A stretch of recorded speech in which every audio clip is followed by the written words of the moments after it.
A long straight wire of a circular cross section of radius A carries a steady current I. The current is uniformly distributed across the cross section. Apply Ampere's circuit law to calculate the magnetic field at a point R in the region for R less than A, R greater than A. तो मान लीजिए एक straight wire है इस तरीके से,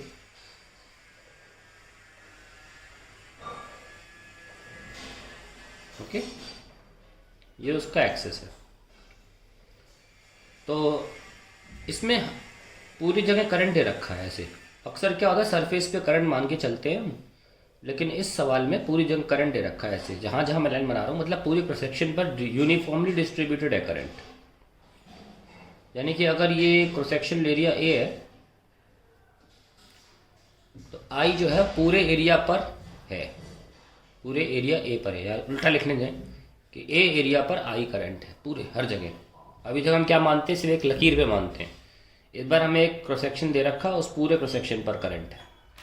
ऐसे में हमें मैग्नेटिक फील्ड निकालनी है यूजिंग एम्पियर सर्किट लॉ। तो मान लीजिए हमें बाहर निकालनी, तो बाहर हमने एक पॉइंट चुन लिया, सपोज पी पॉइंट चुन लिया। जहाँ भी चुनेंगे उस पॉइंट को रखते हुए हम एक सर्कुलर पाथ वन ले लेंगे जो एम्पीरियन लूप का हिस्सा होगा। क्या बोलते हैं इसको? Amperian loop. और उसमें हम बी डॉट डी एल करेंगे। चलिए लगाते हैं इस पे। तो अप्लाइंग एम्पियर सर्किट लॉ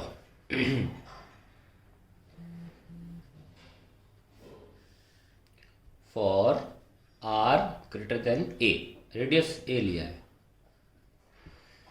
तो क्या है, बी डॉट डी एल इस पूरे जगह पर, और ये हमने आर की दूरी पर लिया है सेंटर से, ठीक है।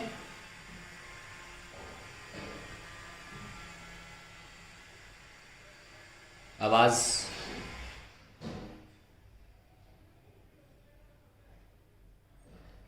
Equals to mu not. अब इस लूप में से कितना करंट जा रहा है? पूरा कैपिटल आई, क्योंकि इस लूप के अंदर तो पूरा वायर आ गया ना, पूरा कैपिटल आई करंट जा रहा है, तो आई लिख लिया। हम देख सकते हैं कि डीएल जो है वो सर्कुलर है, हर पॉइंट पे डीएल भी टेंजेंशियल होगा इस पाथ के, और मैग्नेटिक फील्ड भी गोल गोल ही होती है एक करंट वायर के लिए, है ना। ऐसे आप टाइटन थंब रूल लगाया कर तो दोनों बी और डीएल में एंगल 0 डिग्री है, तो डॉट प्रोडक्ट खो जाएगा, cos 0 1 हो जाता है। B D L cos 0 is mu naught I. इस एक जगह पर, पूरे जगह पर बी तो कांस्टेंट है, तो बी बाहर ले लो, और डीएल का इंटीग्रेशन करोगे तो पूरा सर्कल आ जाएगा 2 pi R mu naught I. So finally क्या आंसर आया? Mu naught I upon 2 pi R. ये हमारा आंसर है। और चाहे तो हम ऊपर और नीचे 2 से मल्टीप्लाई कर दें तो ये म्यू नॉट अपॉन 4 पाई बन जाएगा। तो म्यू नॉट अपॉन 4 पाई को के लिखते हैं, के आई बाई आर इंटू 2। तो ये फॉर्मूला तो हम पहले से ही जानते हैं, इन्फाइनाइट वायर के लिए होता है। चाहे वायर सॉलिड हो, अंदर से करंट बह रहा हो, चाहे बहुत पतला वायर हो, थिन करंट हो, दोनों सूरतों में इन्फाइनाइट वायर के लिए किसी बाहर के पॉइंट पर मैग्नेटिक फील्ड ये निकले। अब हम बात करते हैं ऑन सरफेस। हालांकि सरफेस पूछा नहीं गया, पर करने में बुराई नहीं है। सरफेस पे बात करें तो बस आपको आर की जगह पर ए रखना है, तो आंसर आ जाएगा बी इक्वल्स टू के आई बाई ए इंटू 2। अब हम बात करते हैं इनसाइड। नॉर्मली इनसाइड करंट 0 आता है, लेकिन इस बार क्या है, क्योंकि ये सॉलिड है, तो अब इसके लिए हमें करना पड़ेगा, एक पेज लेना पड़ेगा अलग से, और let us see how to do that part. तो ये हमारा वायर था, ये एक्सेस है, और हम किसी इतनी दूरी पर देखना चाह रहे हैं आर। वह केस कौन सा है? आर लेस देन ए। तो यहाँ से हम निकाल लेंगे एक लूप, ये। तो हम सिर्फ उतना ही करंट लेंगे जो इस आर रेडियस के लूप से निकलता हो, और let that current be I dash. तो लगाएं B dot D L is equals to mu naught I dash. B फिर से कांस्टेंट होगा इस पूरे सर्कुलर रीजन में, तो बाहर ले लिया।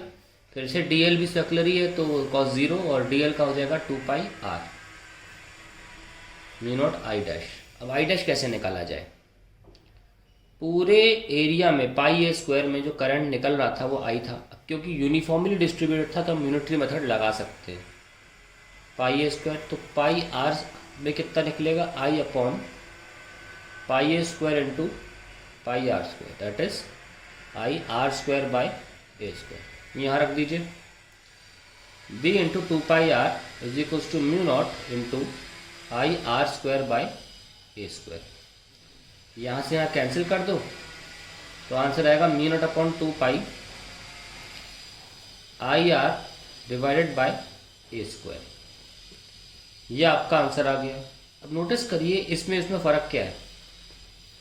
अगर हम ग्राफ बनाएंगे तो क्लियर हो जाएगा कि इनसाइड जब हम हैं, अंदर जब हम हैं, तो इट्स अ स्ट्रेट लाइन। देखो आर से डायरेक्ट रिलेशन है। उसके बाद जैसा होता है वैसे ये B inversely proportional to R. ऐसे पूरा क्वेश्चन कंप्लीट हो गया।